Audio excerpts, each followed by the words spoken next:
Hari nikah nggak ada orang tua. Sedih banget. Tidak apa-apa. Hamil anak pertama, video Indah Permatasari nangis kenang pernikahan beredar terkendala restu ibu. Kisah cinta Indah Permatasari dan Arie Kriting cukup rumit, namun keduanya kini membuktikan hubungan rumah tangga mereka berjalan harmonis hingga kini. Melansir dari tribunmedan.com, baru-baru ini video Indah Permatasari menangis mengenang momen pernikahannya beredar di media sosial. Diketahui sejak keduanya menjalin kasih, pasangan selebritis ini memang sangat romantis. Bahkan rumah tangga Arie Kriting dan Indah Permatasari tampak harmonis hingga saat ini. Sayangnya, Indah Permatasari dan Arie Kriting diketahui sempat tak mendapat restu.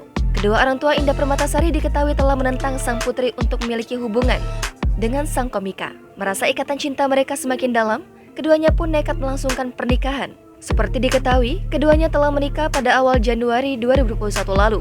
Kembali mengenang momen pernikahan tersebut, kini istri Arie Kriting justru berlinang air mata. Dikutip dari akun Instagram @ista_julid pada Sabtu, 15 Mei 2022, video Indah menangis pun ramai jadi sorotan. Bukan karena menyesal telah menikah dengan Arie Kriting, Indah rupanya bersedih mengingat momen bahagianya yang tak dihadiri kedua orang tua. Dipeluk sang suami, Indah pun mencoba menyembunyikan kesedihannya dengan tawa. Baginya, momen pernikahannya dengan komika Arie Kriting tak pernah terlintas akan seperti itu. Mengira kedua orang tuanya akan tetap datang, kenyataan pahit justru ditemui Indah.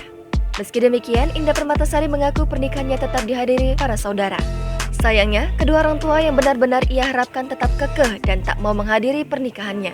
Menyaksikan potongan video Indah Permatasari di media sosial, netizen pun ramai memberi tanggapan. Menjadi pro dan kontra, tak sedikit netizen yang menyalahkan pasangan tersebut karena nekat menikah meski tak mengantongi restu.